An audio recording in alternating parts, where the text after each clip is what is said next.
The restaurant was alive with noise plates clinking, soft music playing, people laughing, talking, enjoying their meals. Then suddenly, "Hey!" One loud voice cut through everything. Every head turned. Steven Seagal sat calmly at a corner table, halfway through his dinner. No spotlight, just a quiet man enjoying a peaceful evening. Across the room stood a cocky customer. Broad shoulders, loud laugh. The kind of confidence that comes from never being challenged. He stared straight at Steven. "You got a problem with me?" he shouted, smirking. Steven slowly raised his eyes. No anger, no fear, just calm awareness. "I don't," Steven replied softly. That calm response only made the man laugh harder. "Oh really?" he said. "Then why you looking at me like that?" People shifted uncomfortably in their seats. Waiters froze mid-step. Something was wrong. Steven lowered his fork and wiped his hands slowly, never breaking eye contact. "I wasn't staring," he said. "But now you are." A few people chuckled nervously. The cocky customer didn't like that. He slammed his glass on the table and stood up. "You think you're funny? "You think you're tough?" Steven didn't move, didn't raise his voice, didn't explain himself. That silence felt heavier than shouting. The man walked closer, confidence dripping from every step. "You old guys always think you're wise," he sneered. "But out here, respect is earned." Steven leaned back in his chair, relaxed. "Then sit down," he said calmly, "and earn yours by leaving me alone." The room went dead silent. Even the music seemed to fade. The man's friends stopped smiling. That was the moment everyone realized. This wasn't a normal argument. This wasn't two loud men clashing. This was ego walking straight toward discipline. The cocky customer laughed again, but this time his voice shook. "You don't tell me what to do." Steven stood up slowly, not rushed, not aggressive, just ready. And in that single moment, everyone in the restaurant felt it. Something bad was about to happen. And the man who started it had no idea who he was dealing with. Friday nights always brought chaos to the city. The restaurant was packed wall to wall. Families, couples, business groups, all squeezed together under warm lights and the smell of grilled food. Laughter bounced off the walls. Glasses clinked. Servers rushed between tables trying to keep up. At a small corner table sat Steven Seagal. No bodyguards, no flashy clothes, no attention. A plain black jacket rested on the back of his chair. His sleeves were rolled up slightly, revealing calm, steady hands. He ate slowly, deliberately, as if the noise around him didn't exist. To most people, he looked like just another older man enjoying dinner alone. Across the room was a completely different energy. The cocky customer leaned back in his chair, laughing too loud, his voice cutting through the restaurant again and again. He was surrounded by friends who fed his ego with smiles and nods. Every joke he told came with a slap on the table, every laugh demanding attention. He enjoyed being seen, he enjoyed being heard, and most of all, he enjoyed being feared. That's when his eyes drifted back to Steven. Steven hadn't moved, hadn't stared, hadn't reacted. That calm bothered him. "Who's that guy?" The cocky customer muttered to his friends, nodding toward Steven. "Why is he sitting like he owns the place?" One of his friends shrugged. "Probably just some old dude." The man smirked. Old, weak, irrelevant. That's what his mind decided. Steven lifted his glass and took a sip of water, eyes relaxed, posture open. Years of discipline sat quietly in the way he breathed, the way he observed without reacting. The cocky customer mistook that discipline for indifference. He stood up again. Chairs scraped the floor, drawing attention. A few people groaned softly, hoping the night wouldn't turn ugly. "Hey," the man called out louder now. "You deaf or something?" Steven didn't respond. Not immediately. He finished his sip, set the glass down carefully, then looked up. "Yes," he said.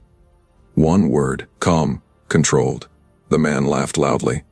"Don't yes me like that," he snapped. "You've been staring at me since I walked in."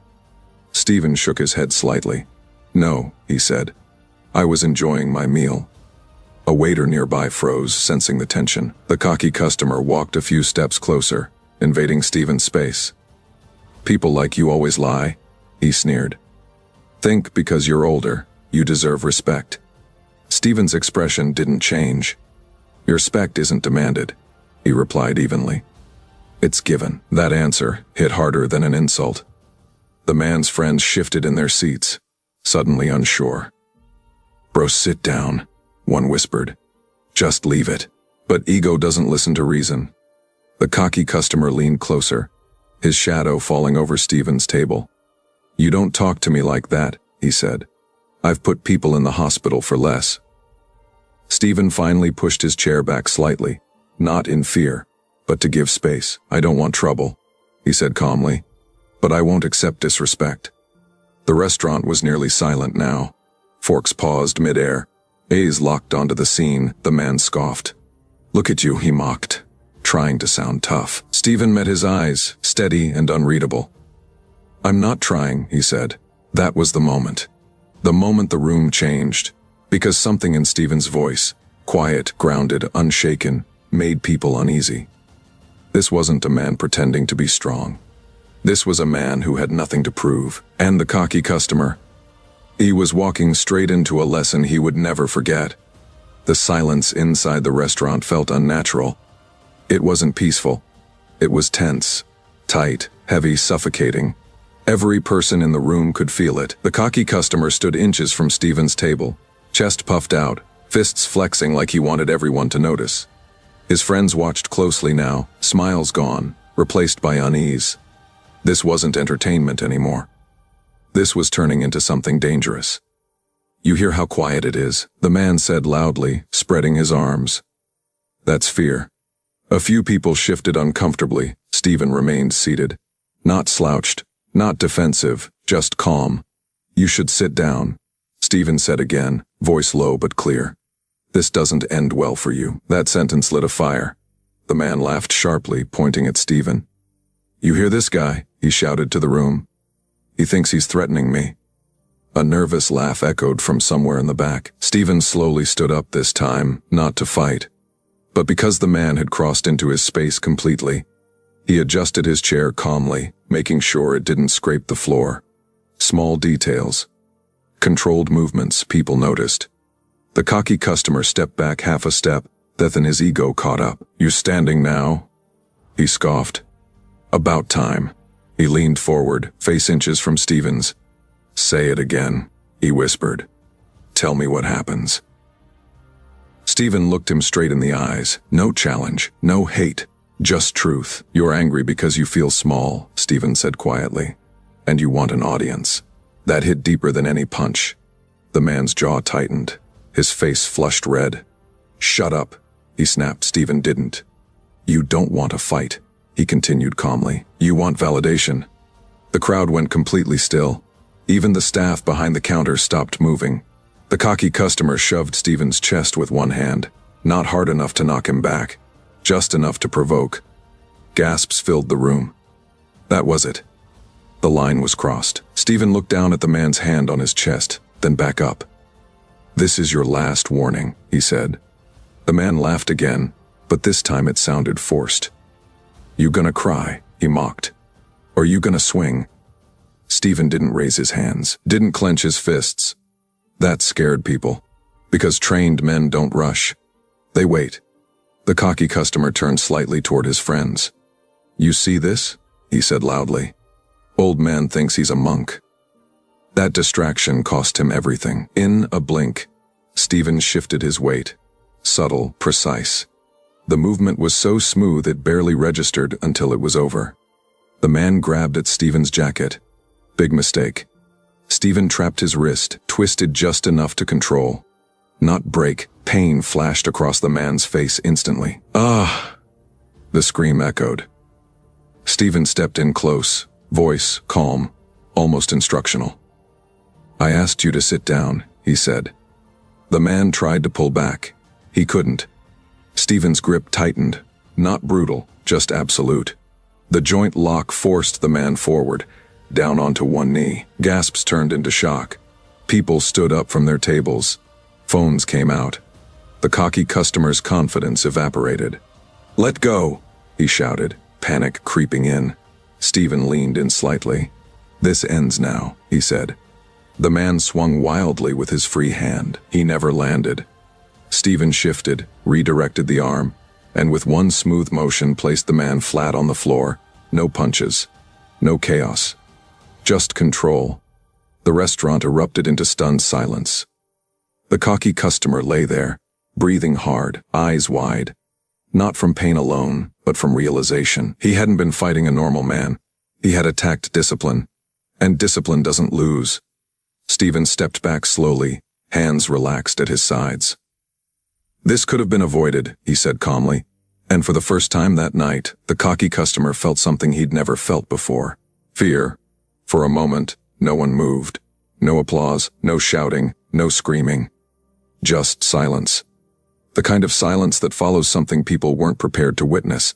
The cocky customer lay on the floor, chest rising fast, eyes wide and unfocused. His friends stood frozen, half out of their chairs, not knowing whether to help him or stay away. Stephen stood a few steps back, hands relaxed, breathing steady, as if nothing unusual had just happened.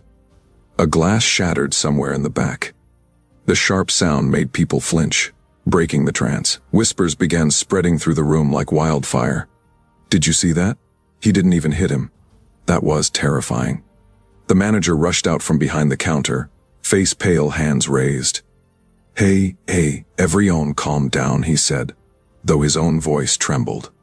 "What's going on here?" Stephen didn't answer. He didn't need to. The scene spoke for itself. The cocky customer tried to sit up, wincing as he shifted his arm. One of his friends finally crouched beside him. "You okay, man?" he whispered. The man nodded weakly, though his face said otherwise. His confidence was gone. His loud laughter, his swagger, it had all drained out of him, leaving only embarrassment. Stephen looked down at him, not with anger, but with something worse, disappointment. "I told you to sit down," Stephen said calmly. "You chose not to." The words weren't cruel. They were final. The crowd watched closely now, not with excitement, but respect. People began to realize something important. This wasn't a street fight. This wasn't a brawl. This was discipline correcting ego. A woman near the window whispered to her husband. He never even raised his voice. The manager cleared his throat. "Sir," he said to Stephen carefully, "do you want us to call the police?" Stephen shook his head slowly. "No," he replied. "He's learned enough." That sentence hit harder than any threat. The cocky customer avoided Stephen's eyes. Shame crept into his expression as he realized every person in the restaurant had witnessed his downfall. Phones lowered. People weren't recording anymore. This wasn't entertainment. It was a lesson. Stephen reached for his jacket and calmly slipped it on. The simple action felt heavy, symbolic.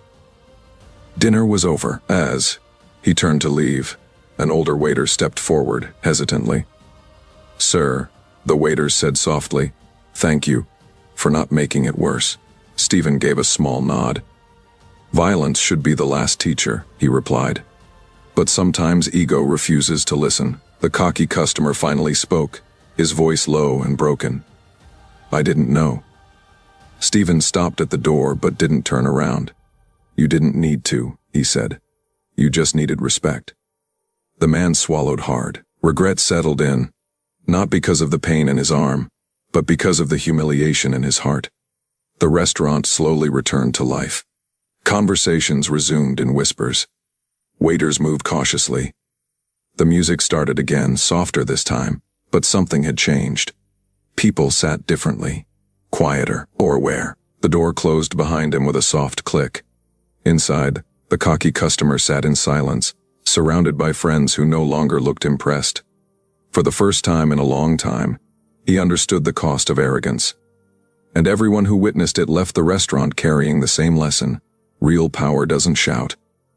It waits. The door had barely closed behind Stephen when reality finally hit. Not just the pain, not just the embarrassment, but the truth. The restaurant manager stood frozen for a moment, eyes still fixed on the door Stephen had walked through. His face carried a strange mix of shock and disbelief, like he was replaying the scene in his head, frame by frame. Then it clicked. His eyes widened. "Oh my God," he whispered. One of the waiters noticed his reaction. "What is it?" she asked. The manager swallowed hard. That was Steven Seagal. The words spread faster than fire. "What? No way." "You're joking." The cocky customer looked up sharply. "Who?" he asked. His voice still shaky. The manager turned toward him slowly, almost carefully. "Steven Seagal," he repeated. "Movie star martial artist, one of the most trained fighters in the world." Silence slammed into the table like a weight. The man's face drained of color. No, he muttered. "That's not possible." But his friends were already pulling out their phones, not to record, but to confirm.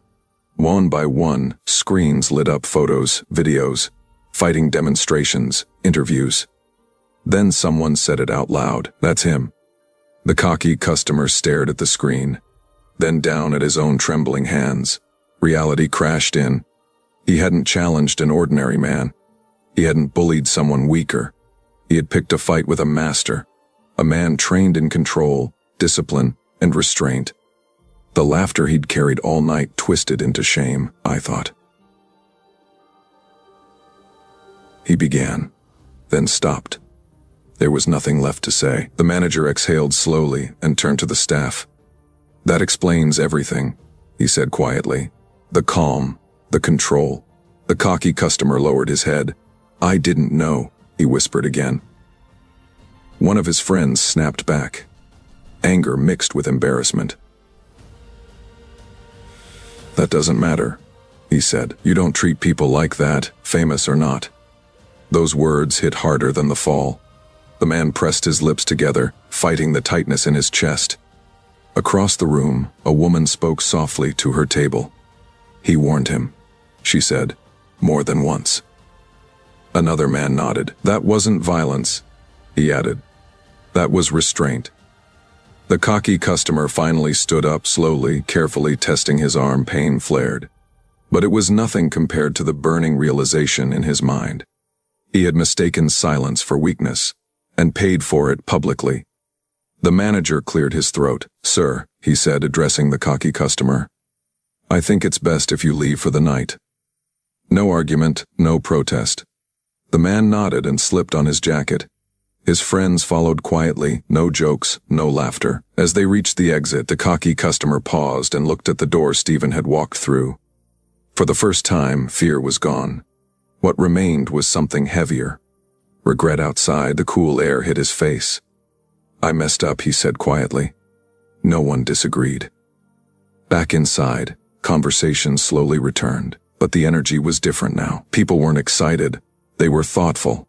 The manager looked around the room and said quietly, almost to himself, "Power doesn't look the way we expect." And somewhere down the street, Steven Seagal walked calmly into the night, unknown to most, unchanged by all. Because when discipline becomes a lifestyle, there's nothing left to prove. The restaurant slowly returned to its rhythm. Plates were cleared, orders resumed. The music crept back in softer than before. But nothing felt the same. People spoke in lower voices now, as if the walls themselves were listening. Every table carried the same unspoken thought. That man didn't win because he was aggressive. He won because he was controlled. The manager gathered the staff near the counter. "No more alcohol for tonight," he said quietly. "And make sure everyone's okay."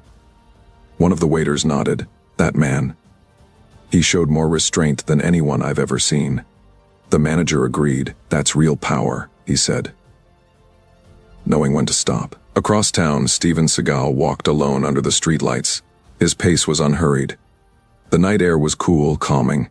What had happened behind him was already fading. Not because it didn't matter, but because he refused to let ego live rent-free in his mind. To him, the incident was over the moment control was restored. He paused briefly at a crosswalk, hands in his jacket pockets, eyes calm. Cars passed. People hurried by, unaware of what had just taken place a few streets away. Discipline doesn't seek witnesses. Back at the restaurant, the cocky customer sat on the curb outside, head lowered, replaying every moment again and again. The stare, the warning, the silence. "I should have stopped," he muttered. One of his friends sighed. "He gave you every chance." The man nodded slowly. "That's the worst part," he said. He didn't want to hurt me. The realization settled deep. He had spent years believing loudness meant dominance, that intimidation meant respect, that fear equaled power. All of it collapsed in minutes. Inside, a young couple whispered at their table. "He could have seriously hurt him," the woman said. "But he didn't," her partner replied. "That's the difference." The manager approached an elderly server who had watched everything quietly. "You okay?" he asked. She smiled gently. "I've seen men fight before," she said. "I've never seen one end a fight before it really began." That sentence stuck. The night ended early. The restaurant closed its doors sooner than usual, not out of fear, but reflection. Some lessons need silence to sink in. Outside, the cocky customer finally stood up. His arms still ached, but something else hurt more. His pride. He looked at his reflection in a dark window. For the first time, he didn't like what he saw. "Next time," he said quietly, "I'll walk away." No one clapped, no one praised him. But growth doesn't need an audience. Across the city, Stephen reached his car and paused for a moment before getting in.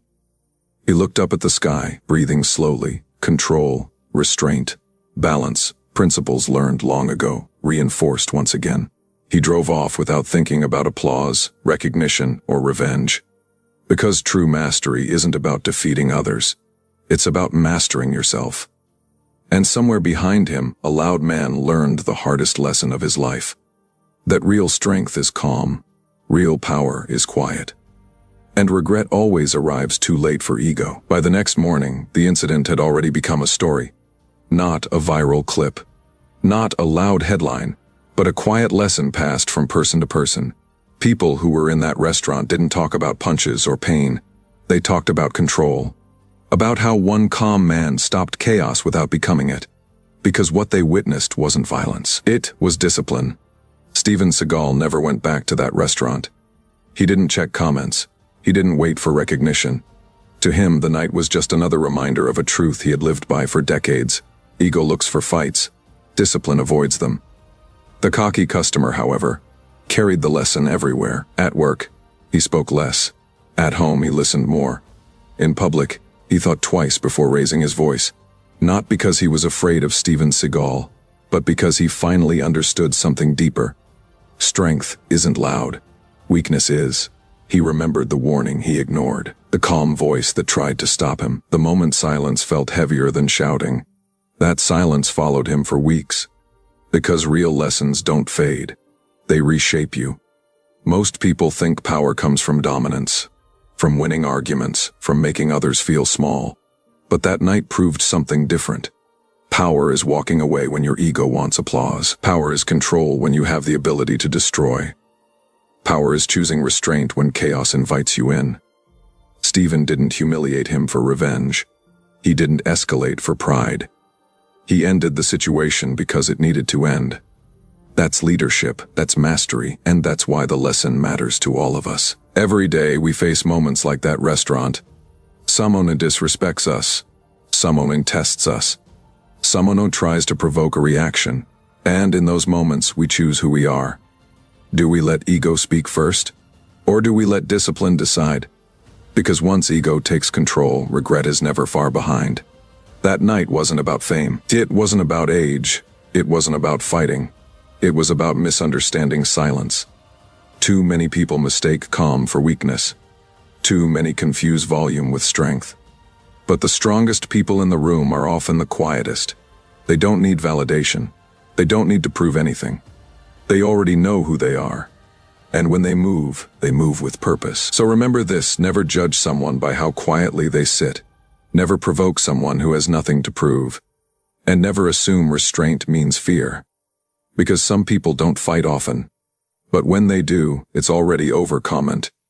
Calm power if you believe real strength is quiet. Have you ever seen ego lose to discipline? Share your story. Tell us where you're watching from. Your voice matters.